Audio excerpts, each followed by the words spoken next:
Riyadh Islahi Center's Coordination Committee. Assalamu alaikum wa rahmatullahi wa barakatuh. Innal hamdalillah nahmaduhu wa nasta'inuhu wa nu'minu bihi wa natawakkalu alayhi wa na'udzu billahi min shururi anfusina wa min sayyiati a'malina. من يهده الله فلا مضل له ومن يضلل فلا هادي له أشهد أن لا إله إلا الله وحده لا شريك له وأشهد أن محمدا عبده ورسوله أرسله بالهدى ودين الحق ليظهره على الدين كله ولو كره المشركون. اللهم صل على محمد وعلى آل محمد كما صليت على إبراهيم وعلى آل إبراهيم إنك حميد مجيد. اللهم بارك على محمد وعلى آل محمد كما باركت على إبراهيم وعلى آل إبراهيم إنك حميد مجيد. أما بعد فإن خير الكلام كلام الله وخير الهدي هدي محمد صلى الله عليه وسلم وشر الأمور محدثاتها وكل محدثة بدعة وكل بدعة ضلالة وكل ضلالة في النار. أعوذ بالله من الشيطان الرجيم. بسم الله الرحمن الرحيم. يا أيها الذين آمنوا اتقوا الله حق تقاته ولا تموتن إلا وأنتم مسلمون. يا أيها الناس أوصيكم وإياي أولا بتقوى الله. رب اشرح لي صدري ويسر لي أمري واحلل عقدة من لساني يفقهوا قولي. സ്നേഹം നിറഞ്ഞ പ്രിയപ്പെട്ട വിശ്വാസിനികളെ, സഹോദരി സഹോദരന്മാരെ, അല്ലാഹു സുബ്ഹാനഹു വ തആലയെ ജീവിതത്തിന്റെ എല്ലാ മേഖലയിലും റബ്ബിനെ സൂക്ഷിച്ചുകൊണ്ട് ജീവിക്കണമേ എന്ന് ആദ്യമായി എന്നോടും തുടർന്ന് നിങ്ങൾ ഓരോരുത്തരോടും ഉണർത്തുകയാണ്, വസിയത്ത് ചെയ്യുകയാണ്. റബ്ബ് സുബ്ഹാനഹു വ തആല നമുക്ക് എല്ലാ ആളുകൾക്കും അതിന് തൗഫീഖ് നൽകി അനുഗ്രഹിക്കുമാറാകട്ടെ. മഹാനായ റസൂലുള്ളാഹി സ്വല്ലല്ലാഹു അലൈഹി വസല്ലമയുടെ ചരിത്രം പഠിക്കുന്ന 12ാമത്തെ ക്ലാസ്സിലാണ് നമ്മളെല്ലാ ആളുകളും ഒരുമിച്ച് കൂടിയിട്ടുള്ളത്. റഹ്മാനായ റബ്ബ് ഈ ഇരുത്തം സ്വാലിഹായ സൽക്കർമ്മമായി നമ്മൾ ഓരോരുത്തരിൽ നിന്നും സ്വീകരിക്കുമാറാകട്ടെ. കഴിഞ്ഞ ക്ലാസ്സിൽ കഅബയുടെ പുനർനിർമ്മാണവുമായി ബന്ധപ്പെട്ട വിഷയങ്ങളാണ് നമ്മൾ വിശദീകരിച്ചത്. റസൂലുള്ളാഹി സ്വല്ലല്ലാഹു അലൈഹി വസല്ലമയുടെ കാലഘട്ടത്തിൽ അഥവാ പ്രവാചകന്റെ നബൂവത്ത് ലഭിക്കുന്നതിന്റെ 5 വർഷം മുമ്പ് റസൂലുള്ളാഹിന്റെ 35ാമത്തെ വയസ്സിൽ കഅബ പുനർനിർമ്മിക്കണവുമായി ബന്ധപ്പെട്ട വിഷയങ്ങൾ നമ്മൾ സൂചിപ്പിച്ചു. ആ കഅബ പുനർനിർമ്മാണത്തിന്റെ പിന്നിലുള്ള ചില കാരണങ്ങൾ, 2-3 കാരണങ്ങളൊക്കെ സൂചിപ്പിച്ചിട്ട് എന്താണ് അതിന്റെ കാരണം എന്നതൊക്കെ നമ്മൾ വിശദീകരിച്ചു. അതേപോലെ തന്നെ ഹജറുൽ അസ്വദ് അതിന്റെ യഥാസ്ഥാനത്ത് നബി സല്ലല്ലാഹു അലൈഹി വസല്ലമ എങ്ങനെയാണ് വെച്ചത്, ഹിജർ ഇസ്മായിലുമായി ബന്ധപ്പെട്ട മഖാം ഇബ്രാഹിമുമായി ബന്ധപ്പെട്ട വിഷയങ്ങളൊക്കെ കഴിഞ്ഞ ക്ലാസ്സിൽ നമ്മൾ വിശദീകരിച്ചു. അല്ലാഹു സ്വീകരിക്കുമാറാകട്ടെ. ഇൻഷാ അല്ലാഹ് അല്ലാഹുവിന്റെ തൗഫീഖ് ഉണ്ടെങ്കിൽ നമ്മൾ കഴിഞ്ഞ ക്ലാസ്സിന്റെ അവസാനം സൂചിപ്പിച്ച ഒരു വിഷയമാണ് റസൂലുള്ളാഹി സ്വല്ലല്ലാഹു അലൈഹി വസല്ലമയുടെ നബുവത്തിന് മുമ്പും നബുവത്തിന് ശേഷവും അല്ലാഹു സംരക്ഷിച്ച ജീവിതമായിരുന്നു നബിയുടെ എന്നുള്ളത്. അഥവാ യാതൊരു തരത്തിലുള്ള ഹറാമുകളും പ്രവർത്തിക്കാൻ റസൂലുള്ളാഹി സ്വല്ലല്ലാഹു അലൈഹി വസല്ലമക്ക് അവസരം ലഭിച്ചിട്ടില്ല. അതുമായി ബന്ധപ്പെട്ട വിഷയമാണ് വിശദീകരിക്കുന്നത്. പ്രവാചകത്വ പൂർണ്ണ ജീവിതം എന്നുള്ളതാണ്. അഥവാ നുബുവത്തിന് മുമ്പും നുബുവത്തിന് ശേഷവും സംരക്ഷിക്കപ്പെട്ട ജീവിതമായിരുന്നു നബി സല്ലല്ലാഹു അലൈഹി വസല്ലമയുടേത്. ഏറ്റവും നല്ല സ്വഭാവത്തിന്റെ ഉടമ. വിശുദ്ധ ഖുർആൻ സൂറത്ത് കലമിന്റെ 4-ാമത്തെ ആയത്തിൽ അല്ലാഹു സുബ്ഹാനഹു വ തആല പറയാണ് വഇന്നക ലഅലാ ഖുലുഖിൻ അദീം. ഏറ്റവും മഹത്തായ സ്വഭാവത്തിന്റെ ഉടമയായിരുന്നു നബി സല്ലല്ലാഹു അലൈഹി വസല്ലമ എന്നുള്ളത്. അഥവാ ജനങ്ങളുടെ കൂട്ടത്തിൽ ഏറ്റവും നല്ല സ്വഭാവത്തിന്റെ ഉടമ, ഏറ്റവും സത്യസന്ധമായി സംസാരിച്ച വ്യക്തി, അവരുടെ കൂട്ടത്തിൽ അമാനത്തിന് ഏറ്റവും പവിത്രത കൽപ്പിച്ച പ്രവാചകൻ, ഏറ്റവും ഉയർന്ന ചിന്താഗതിയും പക്വമാർന്ന ഇടപെടലുകളും നബിയുടെ വക്കിൽ നിന്ന് നമുക്ക് കാണാമായിരുന്നു. അതേപോലെ തന്നെ തെറ്റുകളുടെ വിഷയത്തിൽ മ്ലേച്ഛതകളിൽ നിന്ന്, ഹറാമുകളിൽ നിന്ന് പാടെ വിട്ടു നിൽക്കുന്ന ഒരു സ്വഭാവ പ്രകൃതമായിരുന്നു നബി സല്ലല്ലാഹു അലൈഹി വസല്ലമയുടേതെന്നത്.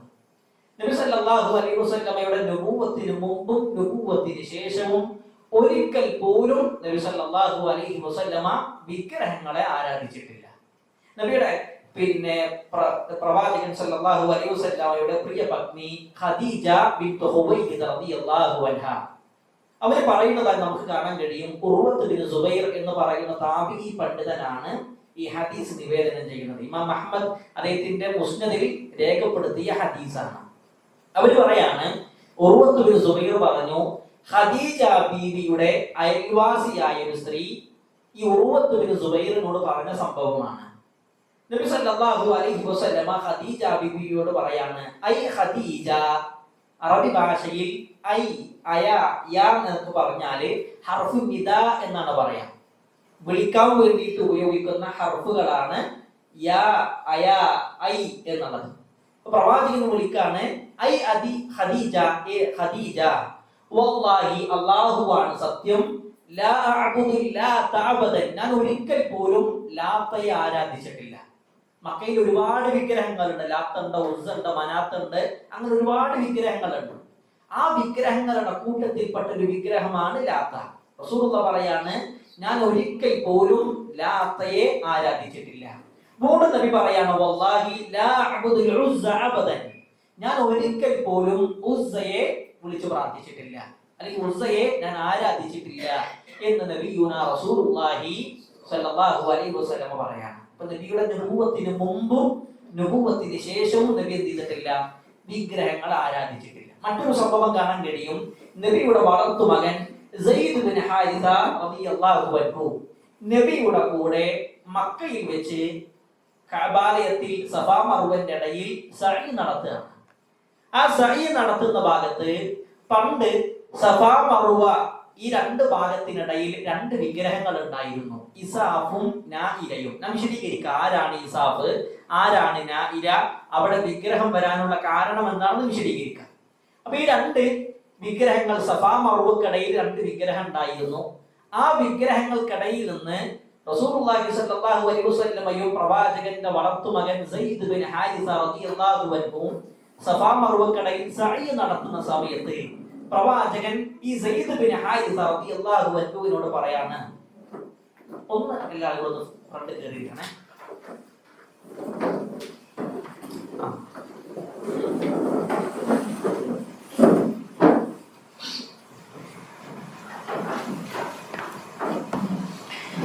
ഓക്കെ, നമ്മൾ വിശദീകരിച്ചത് റസൂലുള്ളാഹി സ്വല്ലല്ലാഹു അലൈഹി വസല്ലമയുടെ നുബുവത്തിന് മുമ്പും നുബുവത്തിന് ശേഷവും പ്രവാചകൻ എന്ത് ചെയ്തിട്ടില്ല?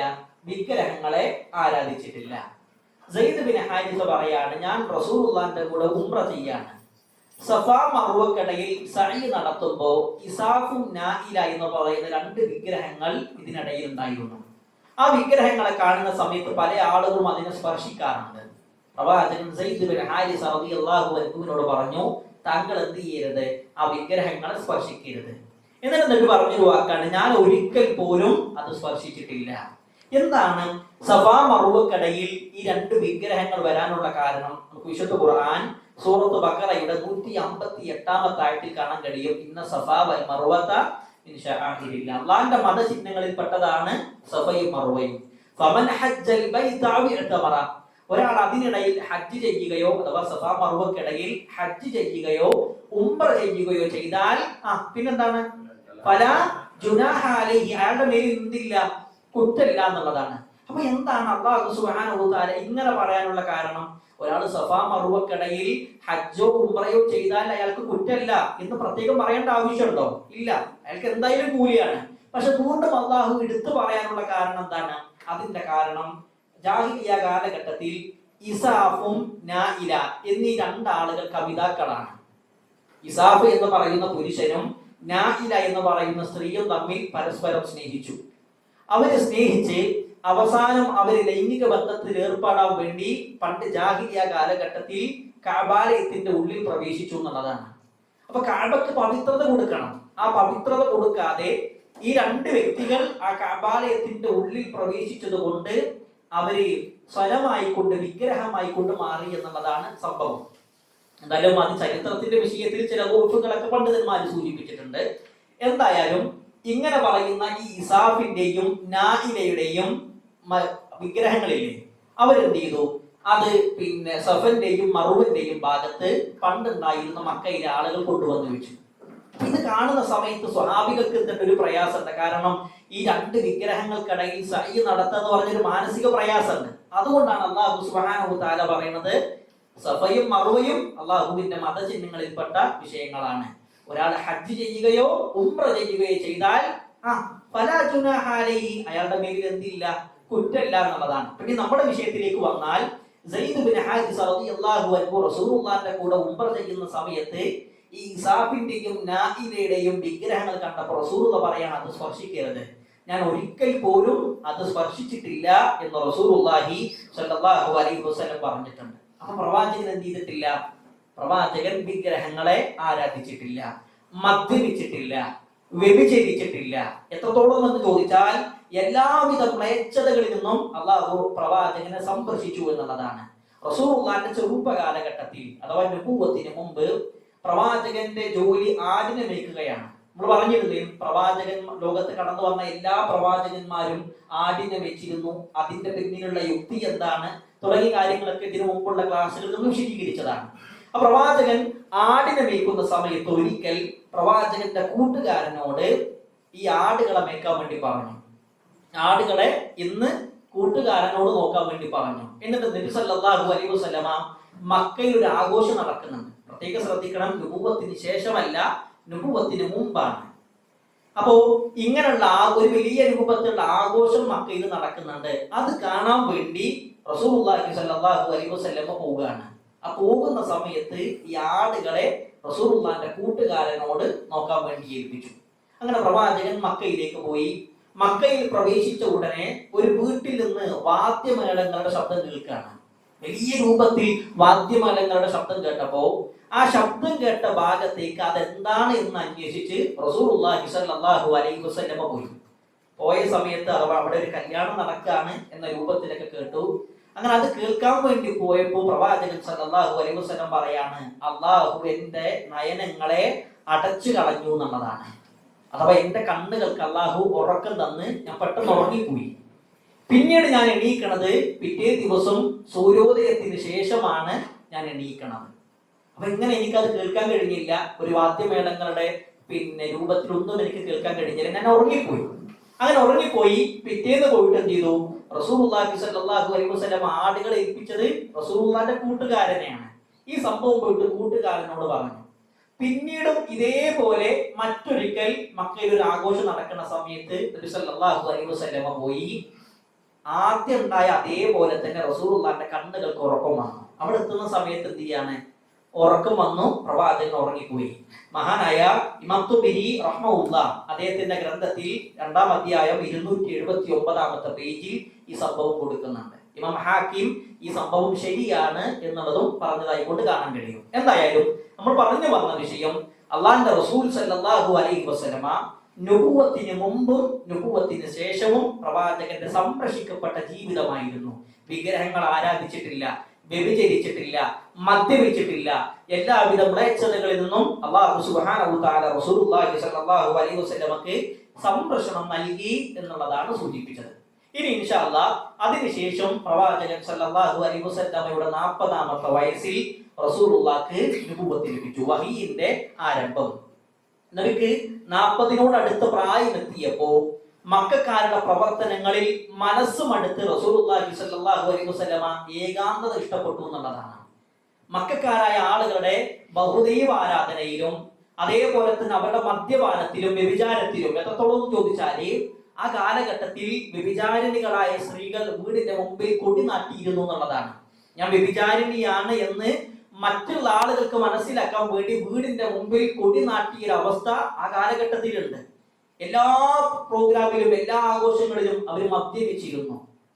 ഒരു കവിയുടെ കവിത വായിക്കുമ്പോൾ കാണാൻ കഴിയും, ഈ ഒരു ചെറിയൊരു പ്രാണി മദ്യത്തിന്റെ കോപ്പയിൽ വീണു, മദ്യത്തിന്റെ ചഷകത്തിൽ വീണ് ആ ഈച്ച ചത്തുപോയി. ആ ചത്ത ഈച്ചയെ ആ മദ്യത്തിന്റെ കോപ്പയിൽ നിന്ന് എടുത്ത് ഈ കവി പാടിയൊരു പാട്ടുണ്ട്, നീ എത്ര വലിയ ഭാഗ്യവാൻ, പ്രാണി നീ എത്ര വലിയ ഭാഗ്യവാൻ, കാരണം നീ മരിച്ചത് കള്ളു കുടിച്ചിട്ടാണല്ലോ എന്ന് പറയുന്ന രൂപത്തിലേക്ക് കള്ളിനോട് അത്രത്തോളം ആത്മാത്മ ബന്ധമുണ്ടായിരുന്ന ആളുകളായിരുന്നു ആ കാലഘട്ടത്തിൽ. ഞാൻ മരിച്ചാല് എന്റെ മയ്യത്തിനെ മുന്തിരി വള്ളികളുടെ ചുവട്ടിൽ നിങ്ങൾ മറമാടണം. എന്തിനാണ്? ഞാൻ മരിച്ചാലും ആ മുന്തിരി വള്ളികളിൽ നിന്ന് ഊർന്നു വരുന്ന ലഹരി എന്റെ എല്ലുകൾക്ക് ലഹരി പകരും. അതിനു വേണ്ടിയിട്ട് ഞാൻ മരിച്ചാലും എന്റെ മയ്യത്ത് മുന്തിരി വള്ളികളുടെ ചുവട്ടിൽ മറമാടണം എന്ന് പറയുന്ന അവസ്ഥയിലേക്ക് ആ കാലഘട്ടത്തിൽ ആളുകൾ മാറിയിരുന്നു. അത്രത്തോളം മദ്യപിച്ചിരുന്ന, വ്യഭിചരിച്ചിരുന്ന, അതേപോലെ തന്നെ ബഹുദൈവാരാധനയിൽ മുങ്ങിയിരുന്ന ആളുകൾ. നമുക്ക് കാണാൻ കഴിയും, മക്കയിൽ ആദ്യമായി വിഗ്രഹം കൊണ്ടുവരുന്നത് ഹുബിൽ എന്ന് പറയുന്ന വിഗ്രഹമാണ്. ഖുസാഅ ഗോത്രത്തിലെ അംറു ബിൻ ലുഹൈ എന്ന് പറയുന്ന വ്യക്തിയാണ് ആദ്യമായി ഹുബില എന്ന് പറയുന്ന വിഗ്രഹം കൊണ്ടുവരുന്നത്. ഈ വ്യക്തി മിസ്രിലേക്ക്, ഇന്നത്തെ ഈജിപ്തിലേക്ക് പോയി അവിടെ ഹുബില എന്ന് പറയുന്ന വിഗ്രഹത്തെ കണ്ടു. ആ വിഷയത്തിൽ ആകൃഷ്ടനായി, ആ ആളുകൾ ആ വിഗ്രഹങ്ങളെ ആരാധിക്കുന്ന വിഷയത്തിൽ ആകൃഷ്ടനായി അംറു ബിൻ ലുഹൈ എന്ന് പറയുന്ന വ്യക്തി മക്കയിലേക്ക് ഹുബില എന്ന് പറയുന്ന വിഗ്രഹത്തെ കൊണ്ടുവന്നു. ആ കൊണ്ടുവരുന്ന സമയത്ത് ആ ഹുബില എന്ന് പറയുന്ന വിഗ്രഹം നിലത്ത് വീണ് അതിന്റെ ഒരു കയ്യ് പൊട്ടിപ്പോയി. മണ്ണോണ്ട് ഉണ്ടാക്കിയതാണ്, അത് പൊട്ടിപ്പോയി. പിന്നീട് ആ കയ്യിന് സ്ഥാനത്ത് അവര് സ്വർണത്തിന്റെ കയ്യ് വെച്ചു എന്നുള്ളത് പോലും കാണാൻ കഴിയും. പിന്നീട് ഹുബില് വന്നു, ഉസ്സ വന്നു, മനാത്ത വന്നു എന്ന് തുടങ്ങുന്ന ഒരുപാട് വിഗ്രഹങ്ങളെ അവർ കൊണ്ടുവന്നു. അപ്പൊ ഇങ്ങനെയുള്ള പ്രവർത്തനങ്ങളിൽ റസൂലുള്ളാഹി സ്വല്ലല്ലാഹു അലൈഹി വസല്ലം മനം നൊന്ത് പ്രവാചകൻ ഏകാന്തത ഇഷ്ടപ്പെട്ടു എന്നുള്ളതാണ്. നമുക്ക് കാണാൻ കഴിയും, പുരുഷന്മാരായ ആളുകൾക്ക് എന്തെങ്കിലും ഒരു മാനസിക പ്രയാസം ഉണ്ടാകുമ്പോൾ അവർ ഒറ്റയ്ക്ക് ഇരിക്കാനാണ് ആഗ്രഹിക്കുക. ചില മനഃശാസ്ത്രജ്ഞന്മാരായ ആളുകൾ പറയാറുണ്ട്, ഉമ്മാന്റെ ഗർഭപാത്രത്തിൽ കുഞ്ഞെങ്ങനെയാണോ ഒതുങ്ങിക്കൂടുന്നത് അതുപോലെ ഒതുങ്ങിക്കൂടാനായിരിക്കും പുരുഷന്മാരായ ആളുകൾ ആഗ്രഹിക്കുക. എന്നാൽ ആ പ്രശ്നത്തിന് എന്തെങ്കിലും ഒരു പോംവഴി കിട്ടിയാലോ അവർ പുറത്തേക്ക് വരും, സാധാരണ ഒരു ജീവിതം നയിക്കും. എന്നാൽ സ്ത്രീകളായ ആളുകളുടെ പ്രത്യേകതയോ, സ്ത്രീകൾക്ക് എന്തെങ്കിലും ഒരു പ്രയാസം ഉണ്ടായാൽ അത് മറ്റുള്ള ആളുകളോട് പറഞ്ഞാലേ സമാധാനം കിട്ടുള്ളൂ. പുരുഷന്മാർക്കോ ഏകാന്തതയിൽ ഇരിക്കുമ്പോഴാണ് സമാധാനം കിട്ടുക. അപ്പൊ റസൂലുള്ളാഹി സ്വല്ലല്ലാഹു അലൈഹി വസല്ലം ഇത്തരം വിഷയങ്ങൾ കണ്ട് മനസ്സുമടുത്ത് പ്രവാചകൻ ഏകാന്തത ഇഷ്ടപ്പെട്ടു. അങ്ങനെയാണ് ഹിറാ ഗുഹയുടെ മുകളിലേക്ക് റസൂലുള്ളാഹി സ്വല്ലല്ലാഹു അലൈഹി വസല്ലം കയറി ചെല്ലുന്നത്. നുബുവത്തിന്റെ മുമ്പുള്ള ചില സൂചനകൾ, റസൂലുള്ളാഹിക്ക് നുബുവത്ത് ലഭിക്കുന്നതിന് മുമ്പ് ചില സൂചനകൾ ഉണ്ടായിട്ടുണ്ട്. എന്തൊക്കെയാണ് സൂചനകൾ? അതിൽ ഒന്നാമത്തെ സൂചനയാണ് റസൂലുള്ളാഹി സ്വല്ലല്ലാഹു അലൈഹി വസല്ലമ ചില സ്വപ്നങ്ങൾ കാണും. രാത്രി പ്രവാചകൻ ചില സ്വപ്നങ്ങൾ, അഥവാ നബി സല്ലല്ലാഹു അലൈഹി വസല്ലമക്ക് ഏത് മാസമാണ് നുബുവത്ത് ലഭിക്കുന്നത്? ഏത് മാസമാണ് റസൂലുള്ളാഹിക്ക് നുബുവത്ത് ലഭിക്കുന്നത്? ഉറക്കനെ പറയും. റമളാൻ. വിശുദ്ധ ഖുർആൻ 2-ാം അധ്യായം സൂറത്ത് ബഖറയുടെ 185-ാമത്തെ ആയത്തിൽ അല്ലാഹു പറയാണ്, ശഹ്റു റമളാൻ അല്ലദീ ഉൻസില ഫീഹിൽ ഖുർആൻ. ഖുർആൻ ഇറങ്ങിയത് ഏത് മാസമാണ്? റമളാൻ മാസം. ഈ റമളാൻ മാസത്തിന്റെ 6 മാസം മുമ്പ്, അഥവാ റബീഉൽ അവ്വൽ, റമളാനിന്റെ 6 മാസം മുമ്പ് റബീഉൽ അവ്വൽ, ആ റബീഉൽ അവ്വൽ മാസം മുതൽ റമളാൻ വരെയുള്ള 6 മാസ കാലയളവില്ലേ, അതിൽ പ്രവാചകൻ സല്ലല്ലാഹു അലൈഹി വസല്ലം ചില സ്വപ്നങ്ങൾ കാണാൻ തുടങ്ങി. വെറുതെ കാണുക മാത്രമല്ല, പിറ്റേന്ന് എന്ത് ചെയ്യും? അതേപോലെ സംഭവിക്കും. റസൂലുള്ളാഹി സ്വല്ലല്ലാഹു അലൈഹി വസല്ലം കാണുന്ന സ്വപ്നങ്ങൾ അതേപോലെ സംഭവിക്കുന്നതായിക്കൊണ്ട് കണ്ടു. അത് പണ്ഡിതന്മാർ വിശദീകരിക്കുകയാണ് നുബുവത്തിന്റെ മുമ്പുള്ള ഒരു സൂചനയായിരുന്നു. രണ്ടാമത്തെ സൂചനയായിട്ട് പണ്ഡിതന്മാർ പറഞ്ഞു, റസൂലുള്ളാഹി ഒറ്റയ്ക്ക് ഇരിക്കാൻ വേണ്ടി ആഗ്രഹിച്ചു എന്നുള്ളതാണ്. ഒറ്റയ്ക്ക് ഇരിക്കാൻ വേണ്ടിയിട്ട് ആളുകളിൽ നിന്നൊക്കെ മാറിയിട്ട് ഹിറാ ഗുഹയുടെ മുകളിൽ കയറിയിട്ട് പ്രവാചകൻ സല്ലല്ലാഹു അലൈഹി വസല്ലമ ഒറ്റയ്ക്ക് ഇരിക്കാൻ വേണ്ടി ആഗ്രഹിച്ചു. അതേപോലെ മൂന്നാമതായിട്ട് പണ്ഡിതന്മാര് പറയാണ്, കല്ലുകളും മരങ്ങളും റസൂലുള്ളാഹിനോട് സലാം പറഞ്ഞു എന്നുള്ളതാണ്. കല്ലുകളും മരങ്ങളും റസൂലുള്ളാഹി സ്വല്ലല്ലാഹു അലൈഹി വസല്ലമയോട് സലാം പറഞ്ഞു. മഹാനായ ജാബിർ ബിൻ സമുറ റളിയല്ലാഹു അൻഹു ഉദ്ധരിക്കുന്ന ഹദീസിൽ കാണാൻ കഴിയും, റസൂലുള്ളാഹി സ്വല്ലല്ലാഹു അലൈഹി വസല്ലമയോട് പിന്നെ ആ കാലഘട്ടത്തിലെ കല്ലുകൾ എന്ത് ചെയ്തിരുന്നു? സലാം പറഞ്ഞിരുന്നു. റസൂലുള്ളാഹി പറയാണ്, ഇന്ന ബി മക്കത ഹജറൻ, മക്കയിൽ ഒരു കല്ലുണ്ട്, കാന യുസല്ലിമു അലയ്യ ലയാലി ബുഇസ്തു ഇന്നി ലാ അരിഫുൽ ആൻ, ഞാൻ എനിക്ക് നുബുവത്ത് കിട്ടുന്നതിന് മുമ്പ് തന്നെ ഒരു കല്ല് എന്നോട് എന്ത് ചെയ്തിട്ടുണ്ട്? സലാം പറയാറുണ്ട്. ഇപ്പോഴും ആ കല്ല് എവിടെയാണെന്നുള്ളത് എനിക്കറിയാമെന്ന് റസൂലുള്ളാഹി സ്വല്ലല്ലാഹു അലൈഹി വസല്ലം പറഞ്ഞിട്ടുണ്ട്. അപ്പൊ കല്ലുകൾ എന്ത് ചെയ്തിട്ടുണ്ട്? റസൂലുള്ളാഹിയോട് സലാം പറഞ്ഞു. അങ്ങനെയൊക്കെ സംഭവിക്കോ എന്ന് പോലും ചിന്തിക്കാൻ പാടില്ല. കാരണം നമ്മളെ പോലെ സാധാരണക്കാരനല്ല അല്ലാഹുവിന്റെ റസൂൽ അഷ്റഫുൽ ഖൽഖ് നബി മുഹമ്മദ് മുസ്തഫ റസൂലുള്ളാഹി സ്വല്ലല്ലാഹു അലൈഹി വസല്ലം. റസൂലുള്ളാഹിക്ക് മുഅ്ജിസത്തുണ്ട്. അതേപോലെ തന്നെ നിങ്ങൾ മക്കയിൽ മസ്ജിദ് ഷജറ എന്ന് പറയുന്ന പള്ളി കണ്ടിട്ടില്ലേ? അഥവാ മസ്ജിദ് ജിന്നെ എന്ന് പറയുന്ന പള്ളിനോട് ചേർന്നുള്ള പള്ളിയാണ് ഏത്? മസ്ജിദ് ഷജറ. അതിന്റെ നേരെ ഓപ്പോസിറ്റ് ആണ് മസ്ജിദ് റായ എന്ന് പറയുന്ന പള്ളി. ഈ മസ്ജിദ് ഷജറ എന്ന് പറയുന്ന പള്ളിയുടെ പ്രത്യേകത എന്താണ്? റസൂലുള്ളാഹി സ്വല്ലല്ലാഹു അലൈഹി വസല്ലമയുടെ കാലഘട്ടത്തിൽ ഈ പള്ളി നിൽക്കുന്ന ഭാഗത്ത് ഒരു മരം ഉണ്ടായിരുന്നു. ആ മരം റസൂലുള്ളാഹിയോട് ചെയ്തിട്ടുണ്ട്, സലാം പറഞ്ഞിട്ടുണ്ട്. ആ സലാം പറഞ്ഞ ഭാഗത്ത് ഇന്നൊരു പള്ളിയുണ്ട്. ഇവിടെ പ്രത്യേകം മനസ്സിലാക്കണം, നമ്മുടെ നാട്ടിലൊക്കെ ആണെങ്കിൽ ആ മരത്തെയാണ് വിളിച്ച് പ്രാർത്ഥിക്കുക. എന്നാൽ ഇന്ന് ആ മരം ഒഴിവാക്കി, കാരണം ആ മരത്തിന് യാതൊരു പ്രത്യേകതയില്ല. ആ മരം ഒഴിവാക്കി അവിടെ പള്ളി നിർമ്മിച്ച് പ്രാർത്ഥിക്കുന്നത് ആരോടാണ്? അള്ളാഹുവിനോടാണ് എന്നുള്ളതാണ്. മസ്ജിദ് ജിന്നിനോട് ചേർന്ന് നിൽക്കുന്ന പള്ളിയാണ്. ഈ പള്ളിയുടെ നേരെ ഓപ്പോസിറ്റ് ആണ് മസ്ജിദ് റായ എന്ന് പറയുന്ന പള്ളി. എന്തായാലും പ്രവാചകനോട് കല്ലുകളും മരങ്ങളും സലാം പറഞ്ഞിരുന്നു. ആയിഷ റളിയല്ലാഹു അൻഹ ഉദ്ധരിക്കുന്ന ഹദീസിൽ കാണാൻ കഴിയും, ثم حبب الي الخلاء وكان يخلو بغار حراء. റസൂലുള്ളാഹി സ്വല്ലല്ലാഹു അലൈഹി വസല്ലമ ഇങ്ങനെ റസൂലുള്ളാഹിക്ക് ചില സൂചനകൾ ഉണ്ടായപ്പോൾ, ഈ രൂപത്തിലുള്ള നുബുവത്തിന്റെ ചില സൂചനകൾ ഉണ്ടാകുന്ന സമയത്ത് റസൂലുള്ളാഹി രാത്രി കണ്ട സ്വപ്നങ്ങൾ അത് രാവിലെ നേരം വെളുക്കുന്ന സമയത്ത് അതേപോലെ ഉണ്ടാകുന്നു. അതേപോലെ തന്നെ കല്ലുകളും മരങ്ങളും റസൂലുള്ളാഹിനോട് സലാം പറയുന്നു. മറ്റൊരു ഹദീസിൽ കാണാൻ കഴിയും, ആകാശത്ത് നിന്ന് പ്രവാചകൻ ചില ശബ്ദങ്ങൾ കേൾക്കാൻ തുടങ്ങി. ആകാശത്ത് മറ്റുള്ള ആളുകൾ കാണാത്ത രൂപത്തിലുള്ള ചില വെളിച്ചങ്ങൾ റസൂലുള്ളാഹി കാണാൻ തുടങ്ങി. ഇങ്ങനെയുള്ള സംഭവങ്ങളൊക്കെ ഉണ്ടായപ്പോൾ പ്രവാചകൻ സല്ലല്ലാഹു അലൈഹി വസല്ലമ ഒറ്റയ്ക്കിരിക്കാൻ വേണ്ടി ആഗ്രഹിച്ചു. അങ്ങനെ പ്രവാചകൻ ഒറ്റയ്ക്കിരുന്ന സ്ഥലമാണ് ഹിറാ ഗുഹ എന്നുള്ളത്. ജബൽ നൂർ എന്ന് പറയുന്ന മലയുടെ മുകളിലുള്ള ഹിറാ ഗുഹയിലാണ് റസൂലുള്ളാഹി സ്വല്ലല്ലാഹു അലൈഹി വസല്ലമ പോയിരിക്കുന്നത്. 4 മുഴം നീളവും 7.25 മുഴം വീതിയുമുള്ള ഒരു ഗുഹയാണിത്, ഹിറാ ഗുഹ എന്ന് പറയുന്നത്. ഈ ഗുഹ ഉള്ളത് ഏത് ഭാഗത്താണ്? ജബൽ നൂർ എന്ന് പറയുന്ന മലയുടെ മുകളിലാണ്, ഏറ്റവും ടോപ്പിലാണ് ഈ ഗുഹ ഉള്ളത്. ഇപ്പൊ പിന്നെ ജബൽ നൂർ എന്ന് പറഞ്ഞാല് കഅബാലയത്തിൽ നിന്ന് 2-3 കിലോമീറ്റർ അകലെയാണ് ഈ ജബൽ നൂർ എന്ന് പറയുന്ന മലയുള്ളത്. ഈ മലയുടെ ഉയരം എന്ന് പറഞ്ഞാൽ 642 മീറ്റർ ആണ്. 642 മീറ്റർ ആണ് ആ മലയുടെ ഉയരം. ഈ മലക്ക് ജബൽ നൂർ അല്ലെങ്കിൽ ജബൽ ഖുർആൻ എന്നൊക്കെ വ്യത്യസ്തമായിട്ടുള്ള പേരുകളുണ്ട്. ഇന്നും ഒരാൾ അതിൽ കയറണമെങ്കിൽ, ഇന്നിപ്പോ അതിൽ കയറാൻ സ്റ്റെപ്പും കാര്യങ്ങളൊക്കെ ഉണ്ട്. ഇന്നും കയറണമെങ്കിൽ ഒരു 1.5-2 മണിക്കൂർ എടുക്കും ഒരാൾക്ക് കയറാൻ. 1.5-2 മണിക്കൂർ എടുക്കും ആ മലയുടെ മുകളിൽ ഒരാൾക്കൊന്ന് മുകളിൽ എത്താൻ വേണ്ടിയിട്ട്. അപ്പൊ ഒന്ന് ആലോചിച്ച് നോക്കാണേ, അല്ലാഹുവിന്റെ റസൂൽ സല്ലല്ലാഹു അലൈഹി വസല്ലമയുടെ കാലഘട്ടത്തിൽ ഇന്നത്തെ പോലുള്ള സംവിധാനങ്ങളൊന്നുമില്ല. അപ്പൊ എത്ര സമയം എടുത്തിട്ടുണ്ടാകും? ഇനി പ്രവാചകൻ കയറിയത് പോട്ടെ, മഹദിയായ ഖദീജ ബിൻത് ഖുവൈലിദ് റളിയല്ലാഹു അൻഹ, അള്ളാന്റെ റസൂല് ആ ഹിറാ ഗുഹയിൽ ഇരിക്കുന്ന സമയത്ത് പ്രവാചകന് വേണ്ട ഭക്ഷണം കൊണ്ടുപോയി കൊടുത്തത് ആരാണ്? ഖദീജ ബീവിയാണ്. ഖദീജ ബീവിന്റെ വീട് എവിടെയായിരുന്നു? കഴിഞ്ഞ ക്ലാസ് പറഞ്ഞു. ഖദീജ ബീവിന്റെ വീട് മറുവന്റെ ഭാഗത്താണ്. ഇന്ന് കാണുന്ന മറുവന്റെ ഭാഗത്തായിരുന്നു ഖദീജ ബീവിന്റെ വീട്. അവിടുന്ന് 2-3 കിലോമീറ്റർ നടന്ന് ജബൽ നൂറിന്റെ താഴത്തെത്തി 642 മീറ്റർ നീളമുള്ള ആ മലയുടെ മുകളിൽ കയറി ഭക്ഷണം കൊടുത്ത് മഹദിയാണ് ഖദീജ ബിൻത് ഖുവൈലിദ് റളിയല്ലാഹു അൻഹ. ആയിഷ ബീവി പറയാണ്, വയതഹന്നതു ഫീഹി വഹുവ തഅബ്ബുദ്.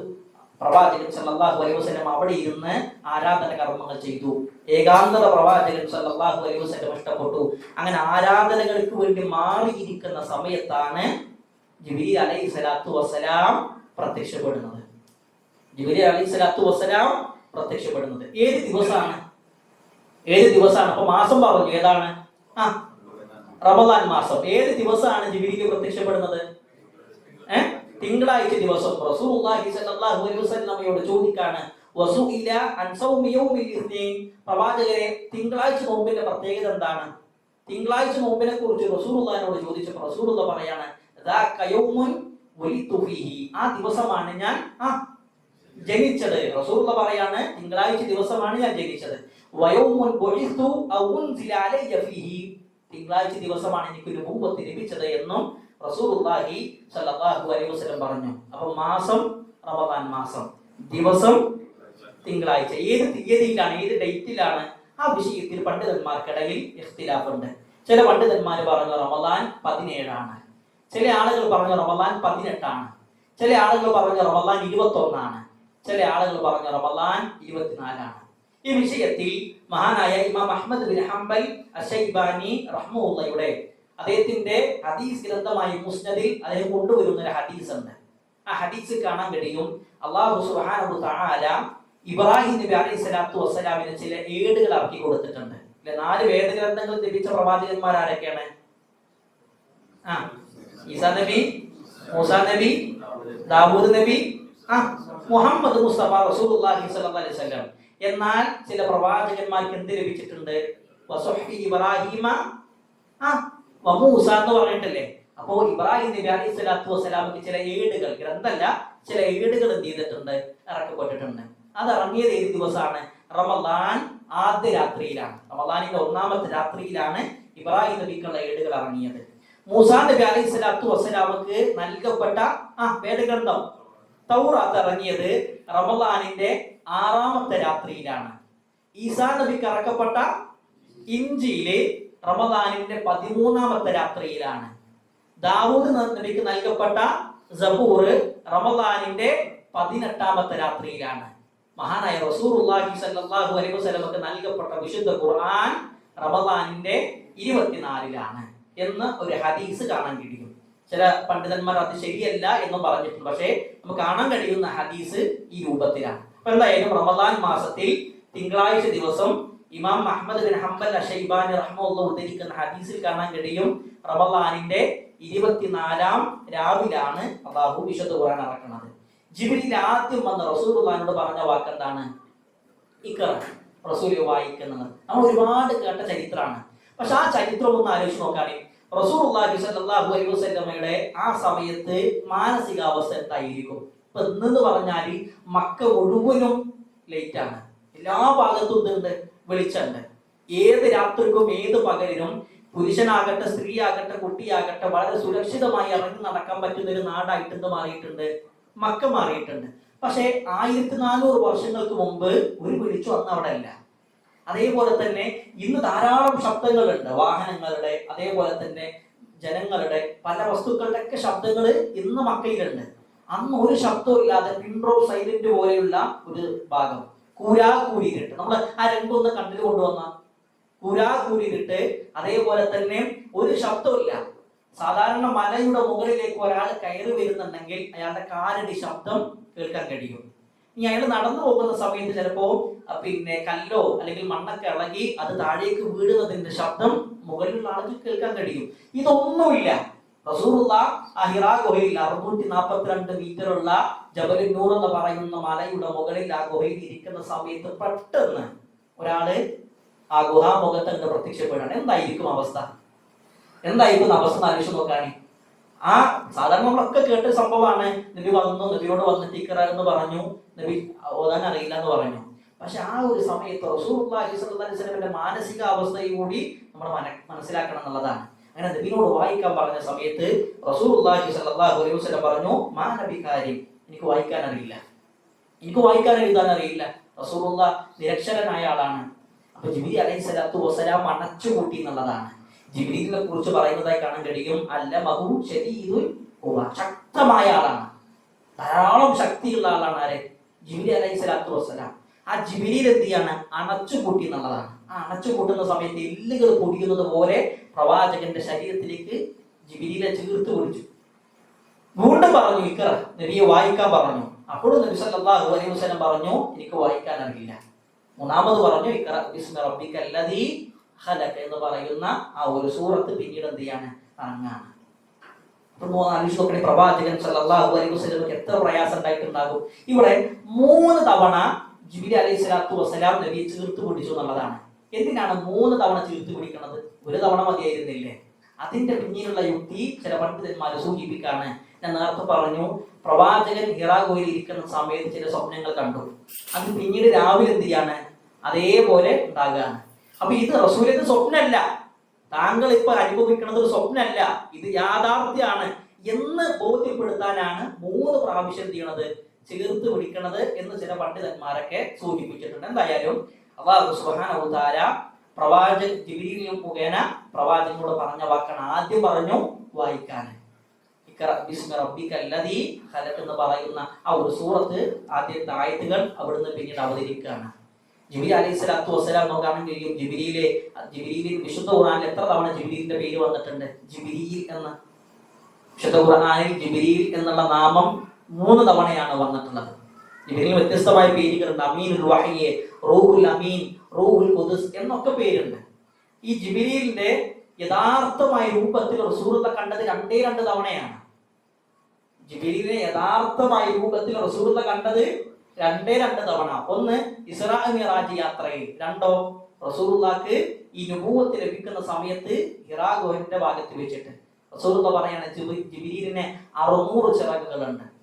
ആ 600 ചിറകിൽ ഒരു ചിറക് കൊണ്ട് വിടർത്തിയാല് ചക്രവാളം കാണാത്ത രൂപത്തിൽ വലുപ്പുണ്ട് ജിബ്രീലിന്റെ ഒരു ചിറക്.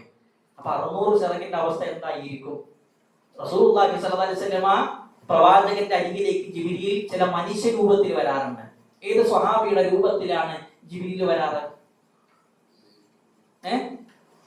ഏത് സ്വഹാബിയുടെ രൂപത്തിലാണ് റസൂലുള്ളാഹി സ്വല്ലല്ലാഹു പ്രവാചകന്റെ അരികിലേക്ക് ജിബ്രീൽ വരാറ്? അഥവാ അതേ രൂപം എന്നല്ല, പണ്ഡിതന്മാർ അതിന് വിശദീകരിച്ചത് ഈ സ്വഹാബിയുടെ ചില സാദൃശ്യങ്ങൾ, ചില രൂപം എന്ത് ചെയ്തിട്ടുണ്ട്, ആ രൂപത്തിലാണ് ജിബ്രീൽ വരാറുള്ളത്. അപ്പൊ പല ആളുകളും ഈ സ്വഹാബിയാണെന്ന് തെറ്റിദ്ധരിക്കാറുണ്ട്. ഏത് സ്വഹാബിയാണ്? ദിഹിയത്തുൽ കൽബി എന്നാണ് സ്വഹാബിയുടെ പേര്. ഉസാമത്ത് ബിൻ സയ്യിദ് റളിയല്ലാഹു അൻഹു ഉദ്ധരിക്കുന്ന ഹദീസിൽ കാണാൻ കഴിയും, അന്ന ജിബ്രീൽ അലൈഹി സ്വലാത്തു വസ്സലാം അതൻ നബിയ വ ഇൻദഹു ഉമ്മു സലമ.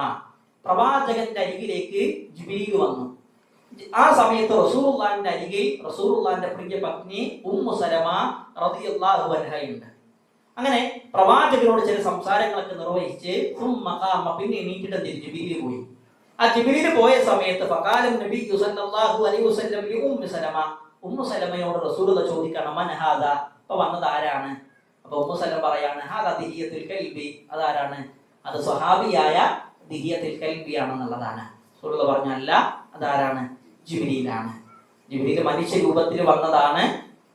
ദിഹിയന്റെ അതേ രൂപം എന്നല്ല, പക്ഷെ ചില സാദൃശ്യങ്ങൾ ദിഹിയന്റെ ഉണ്ടായിരുന്നു എന്നുള്ളതാണ് പണ്ഡിതന്മാർ വിശദീകരിച്ചത്. എന്തായാലും പറഞ്ഞു വന്നത്, നബി സല്ലല്ലാഹു അലൈഹി വസല്ലമയുടെ 40ാമത്തെ വയസ്സിലാണ് റസൂലുള്ളാഹിക്ക് നുബുവത്ത് ലഭിക്കുന്നത്. ഇബ്നു അബ്ബാസ് റളിയല്ലാഹു അൻഹു പറയാണ്, ബുഇസ റസൂലുള്ളാഹി സല്ലല്ലാഹു അലൈഹി വസല്ലം ലി 40 സന. നബിയുടെ 40ാമത്തെ വയസ്സിലാണ് റസൂലുള്ളാഹിക്ക് എന്ത് ലഭിക്കുന്നത്? നുബുവത്ത് ലഭിക്കുന്നത്. ഫമുഖ്ത ബിമക്കത 13 സന യുഹാ ഇലൈഹി.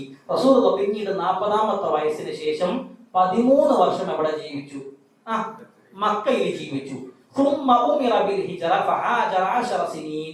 പിന്നെ റസൂലുള്ളാഹിനോട് ഹിജറ കൽപ്പിക്കപ്പെട്ടു. മക്കയിൽ നിന്ന് മദീനയിലേക്ക് ഹിജറ പോകണം. മദീനയിലെത്തി പ്രവാചകൻ എത്ര വർഷം ജീവിച്ചു? 10 വർഷം. വമാത വഹുവ ഇബ്നു 63.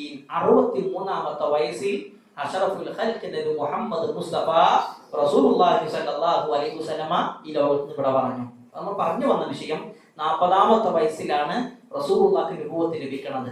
അതേപോലെ തന്നെ റമളാൻ മാസത്തിലാണ് നബിക്ക് നുബുവത്ത് ഇറങ്ങുന്നത്. തിങ്കളാഴ്ച ദിവസമാണ്. റമളാനിലെ 24-നാണെന്ന് ചില പണ്ഡിതന്മാർ സൂചിപ്പിച്ചിട്ടുണ്ട്. അങ്ങനെ ഈ ജിബ്രീലിനെ കണ്ട സമയത്ത് പേടിച്ചിട്ട് എന്ത് ചെയ്യാണ്? റസൂലുള്ളാഹി സ്വല്ലല്ലാഹു അലൈഹി വസല്ലമ താഴേക്ക് ഇറങ്ങി നേരെ പോകുന്നത് ആരുടെ അരികിലേക്കാണ്? ഖദീജ ബിൻത് ഖുവൈലിദ് റളിയല്ലാഹു അൻഹയുടെ അരികിലേക്കാണ്. പ്രവാചകൻ വിളിച്ചു പറയുന്നത് എന്താണ്? സബ്ബിലൂനി സബ്ബിലൂനി, എന്നെ പുതപ്പിട്ട് മൂട്. അഥവാ ശക്തമായി കൊണ്ട് പനി ബാധിക്കുന്ന സമയത്ത് പുതപ്പിട്ട് മൂടാറുണ്ട്. അതേപോലെ പ്രവാചകൻ പേടിച്ച് നേരെ ഖദീജ ബീവിന്റെ അരികിലേക്ക് ചെന്ന് എന്നെ പുതപ്പിട്ട് മൂടാൻ വേണ്ടി പറഞ്ഞു. ഖദീജ ബീവിനോട് ഉണ്ടായ കാര്യമൊക്കെ പറഞ്ഞപ്പോ ഖദീജ ബിൻത് ഖുവൈലിദ് റളിയല്ലാഹു അൻഹാ സമയത്ത് പറയുന്ന ഒരു വാക്കുണ്ട്, കല്ല വല്ലാഹി മാ യുഹ്സിക അല്ലാഹു അബദ. അല്ലാഹു ഒരിക്കലും താങ്കളെ പ്രയാസപ്പെടുത്തൂല. ഖദീജ ബീവി പറയുന്ന വാക്കാണ്. റസൂലുള്ളാഹിക്ക് ആ സമയത്ത് നബുവത്ത് കിട്ടുന്നത്. പക്ഷെ അതിനു മുമ്പ് അവർക്ക് എന്തുണ്ട്? അള്ളാഹുവിനെ കുറിച്ച് അറിയാം, അള്ളാഹുവിൽ വിശ്വാസമുണ്ട്. പ്രവാചകന്റെ ഉപ്പാന്റെ പേരെന്താ? അബ്ദുള്ള. എന്താ അബ്ദുള്ള എന്ന് പറഞ്ഞാല്? അള്ളാഹിന്റെ അടിമാന്ന. നബി ജനിക്കുന്നതിന് മുമ്പ് തന്നെ ഉമ്മാന്റെ ഗർഭപാത്രത്തിൽ കഴിയുന്ന കാലത്ത് തന്നെ വാപ്പ മരിച്ചു. അപ്പൊ നബിന്റെ 40-ാമത്തെ വയസ്സിലെ നബിക്ക് നബുവത്ത് ലഭിച്ചിട്ടുള്ളൂ. അതിനു മുമ്പ് തന്നെ അവർക്ക് അള്ളാഹുവിൽ വിശ്വാസമുണ്ട്. കഅബാലയത്തെ ചൂണ്ടി അവര് പറയും, ഹാദാ ബൈത്തുല്ലാ, അത് അള്ളാഹുവിന്റെ ഭവനമാണ്. അബ്രഹത്ത് കൂട്ടരും കഅബാലയം കുടിക്കാൻ വന്ന സമയത്ത് അബ്ദുൽ മുത്തലിബ് പറയുന്ന ഒരു വാക്കുണ്ട്. അബ്ദുൽ മുത്തലിബ് അദ്ദേഹത്തിന്റെ പിടിക്കപ്പെട്ട 200ഓളം ഒട്ടകങ്ങളെ കുറിച്ച് ചോദിച്ചപ്പോ അബ്രഹത്ത് പറയാണ്, ഞാൻ നിങ്ങളൊക്കെ പവിത്രത കൽപ്പിച്ച കഅബാലയം പൊളിക്കാനാണ് വന്നിട്ടുള്ളത്. അതിനെ കുറിച്ച് എന്നോട് സംസാരിക്കാതെ കേവലം ഒട്ടകത്തിന്റെ വിഷയത്തിലാണ് എന്നോട് സംസാരിക്കുന്നത്.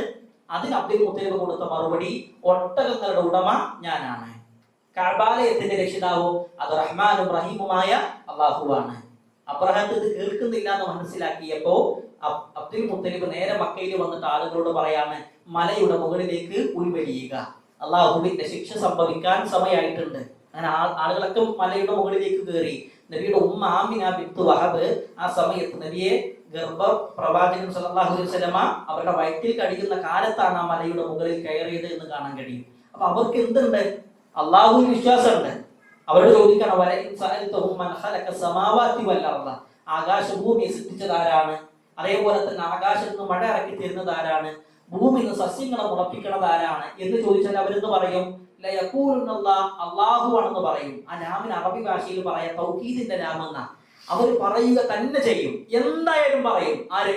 അള്ളാഹ് എന്ന് പറയും. അവർക്ക് അള്ളാഹു വിശ്വാസമുണ്ട്. പക്ഷേ അതിനോടൊപ്പം തന്നെ അവരെന്ത് ചെയ്തു? ലാത്തനെ വിളിച്ചു, ഉസ്സയെ വിളിച്ചു. ഉസ്സക്ക് സ്വയം കഴിവുണ്ട്, ലാത്തക്ക് സ്വയം കഴിവുണ്ടെന്ന് അവർ വാദിച്ചിട്ടില്ല. ഞങ്ങൾ ഇവരെ വിളിച്ച് പ്രാർത്ഥിക്കുന്നത് എന്തിനാ? ഈ ലാത്തനെയും ഉസ്സനെയും മനാത്തിനെയും ഹുബലിനൊക്കെ വിളിച്ച് പ്രാർത്ഥിക്കുന്നത് അള്ളാഹുവിലേക്ക് ഒരു സാമീപ്യം കിട്ടാനാണ്. അള്ളാഹിന്റെ അടുക്കൽ ഞങ്ങൾക്കുള്ള ശുപാർശകരാണ് ഈ പറയപ്പെട്ട ആളുകൾ എന്ന് പറഞ്ഞപ്പോ റസൂലുള്ളാഹി സ്വല്ലല്ലാഹു അലൈഹി വസല്ലം അപ്പോഴാണ് അവരോട് പറഞ്ഞത്, ലക്കും ദീനുക്കും വലിയ ദീൻ, നിങ്ങൾക്ക് നിങ്ങളുടെ മതം, എനിക്ക് എന്റെ മതം എന്നുള്ളത്. ആ വിശ്വാസം ശരിയായിരുന്നില്ല. ആ വിശ്വാസം ശരിയായിരുന്നെങ്കിൽ ബദറിന്റെയും ഉഹുദിന്റെയും ഖന്തക്കിന്റെയും ഖൈബറിന്റെയും ഒന്നും ആവശ്യമുണ്ടായിരുന്നില്ല. ആ വിശ്വാസം ശരിയായിരുന്നെങ്കിൽ ബിലാലും അമ്മാറും യാസുറും സുമയ്യ റളിയല്ലാഹു അൻഹും അജ്മഈൻ തുടങ്ങിയ സ്വഹാബത്ത് രക്തസാക്ഷിയാകേണ്ട ആവശ്യം ഉണ്ടായിരുന്നില്ല. ആ വിശ്വാസം ശരിയല്ല. പക്ഷെ ഖദീജ റളിയല്ലാഹു അൻഹ പ്രവാചകനോട് പറയാണ്, റസൂലേ, അല്ലാഹു താങ്കൾ എന്ത് ചെയ്യില്ല, പ്രയാസപ്പെടുത്തൂല. കാരണം താങ്കൾ ഇന്നക ലതസിലു റഹീം, കുടുംബബന്ധം ചേർക്കുന്ന ആളാണ്, അതിഥികളെ സൽക്കരിക്കുന്ന ആളാണ്. അതേപോലെ തന്നെ കാലവിപത്ത് സംഭവിച്ചവരെ ചേർത്ത് പിടിക്കുന്ന ആളാണ് റസൂലെ താങ്കൾ. അതുകൊണ്ട് അള്ളാഹു താങ്കൾ ഒരിക്കലും പ്രയാസപ്പെടുത്തുകയില്ല എന്ന സമാധാനത്തിന്റെ വാക്കുകളാണ് ഖദീജ ബിൻത് ഖുവൈലിദ് റളിയല്ലാഹു അൻഹ പറഞ്ഞു കൊടുക്കുന്നത്. അതിനുശേഷം അവരെന്ത് ചെയ്തു? ഖദീജ ബീവിയുടെ പിതാവിന്റെ സഹോദരനായ വറഖത്ത് ബിൻ നൗഫൽ എന്ന് പറയുന്ന വ്യക്തിയുടെ അരികിലേക്ക് പോയി. അതുമായി ബന്ധപ്പെട്ട വിഷയം ഇൻഷാ അല്ലാഹ് തൗഫീഖ് ഉണ്ടെങ്കിൽ അടുത്ത ക്ലാസ് സൂചിപ്പിക്കാം. അത് കുറച്ച് കൂടുതലായിട്ട് പറയേണ്ട സംഭവമാണ്. അങ്ങനെ വറഖത്ത് ബിൻ നൗഫലിന്റെ അരികിലേക്ക് പോകുന്നതും പിന്നീട് ഈ വഹി ഇറങ്ങി പിന്നീട് കുറച്ചു കാലം റസൂലുള്ളാഹിക്ക് എന്ത് ലഭിച്ചിട്ടില്ല? വഹി ലഭിച്ചിട്ടില്ല.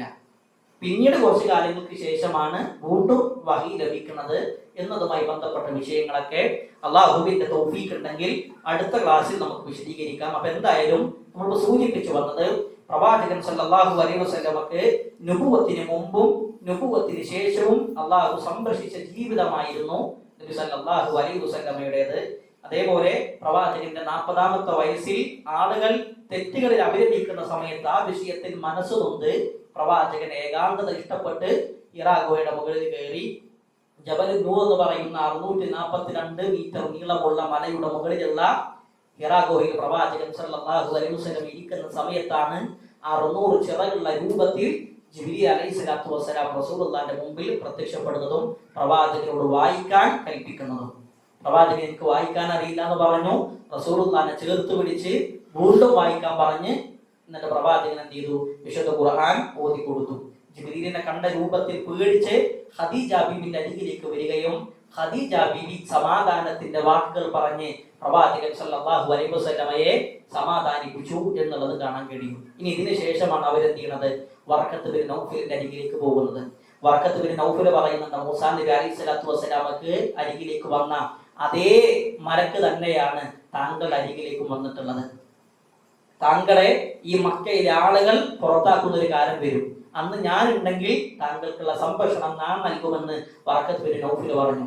റസൂലുള്ളാഹി അത്ഭുതപ്പെടാണ്. മക്കക്കാരുടെ അൽ അമീനാണ് ഞാൻ, അവരുടെ ഏറ്റവും പ്രധാനപ്പെട്ട വ്യക്തിയാണ് ഞാൻ, എന്നിട്ട് എന്നെ മക്കയിൽ നിന്ന് പുറത്താക്കുകയോ അതൊന്നും ഒരിക്കലും ഉണ്ടാകൂല എന്നാണ് പ്രവാചകൻ ചിന്തിക്കുന്നത്. അതുമായി ബന്ധപ്പെട്ട വിഷയങ്ങളൊക്കെ നമുക്ക് സൂചിപ്പിക്കാം. പിന്നീട് മക്ക വിട്ട് പ്രവാചകൻ പോകുന്നുണ്ട്. ആ മക്ക വിട്ട് പോകുന്ന സമയത്ത് കഅബാലയത്തിന്റെ നേരേക്ക് തിരിഞ്ഞ റസൂലുള്ളാഹി പറയുന്ന ഒരു വാക്കുണ്ട്, മക്ക, അള്ളാന്റെ ഭൂമിയിൽ ഞാൻ ഏറ്റവും കൂടുതൽ ഇഷ്ടപ്പെട്ട നാട് നീയാണ്. അള്ളാന്റെ ഭൂമിയിൽ എനിക്ക് ഏറ്റവും പ്രിയപ്പെട്ട നാട് നീയാണ്. നിന്റെ ആളുകൾ എന്നെ പുറത്താക്കിയില്ലായിരുന്നുവെങ്കിൽ ഇല്ല മക്ക, നിന്നെ വിട്ട് ഞാൻ മറ്റൊരു നാട്ടിലേക്ക് പോകുമായിരുന്നില്ല എന്ന് പ്രവാചകൻ സല്ലല്ലാഹു അലൈഹി വസല്ലമ വളരെ വൈകാരികമായി പറയുന്ന സംഭവങ്ങളൊക്കെ അള്ളാഹുവിന്റെ തൗഫീഖ് ഉണ്ടെങ്കിൽ അടുത്ത ക്ലാസ്സിൽ നമുക്ക് വിശദീകരിക്കാം. റബ്ബ് സുബ്ഹാനഹു തആല ദീൻ അധികമായി പഠിക്കാനും പഠിക്കുന്ന കാര്യങ്ങൾ ജീവിതത്തിന്റെ ഭാഗമാക്കാനും പറയുന്ന എനിക്കും കേൾക്കുന്ന നിങ്ങൾക്കും തൗഫീഖ് നൽകി അനുഗ്രഹിക്കുമാറാകട്ടെ. നമ്മൾക്ക് വന്നുപോയിട്ടുള്ള ചെറുതും വലുതുമായ തെറ്റുകുറ്റങ്ങൾ അവൻ പുറത്ത് മാപ്പാക്കി തീരുമാറാകട്ടെ. നമ്മളിൽ മരണപ്പെട്ടവരുടെ കബറിടം അവൻ വിശാലമാക്കി കൊടുക്കുമാറാകട്ടെ. അവരെയും നമ്മെയും അവന്റെ ജന്നാത്തിൽ ഫിർദൗസിൽ ഏൽപ്പിച്ചു കൊണ്ടുമാറാകട്ടെ. അല്ലാഹുമ്മ അജ്ർനാ മിനന്നാർ, അല്ലാഹുമ്മ അജ്ർനാ മിനന്നാർ, അല്ലാഹുമ്മ അജ്ർനാ മിനന്നാർ. റബ്ബനാ ആതിനാ ഫിദ് ദുനിയാ ഹസന വഫിൽ ആഖിറതി ഹസനത വഖിനാ അദാബന്നാർ. ആമീൻ ആമീൻ ബിറഹ്മതിക യാ അർഹമർ റഹീമീൻ. വൽഹംദുലില്ലാഹി റബ്ബിൽ ആലമീൻ. അസ്സലാമു അലൈക്കും വറഹ്മത്തുള്ളാഹി വബറകാതുഹു.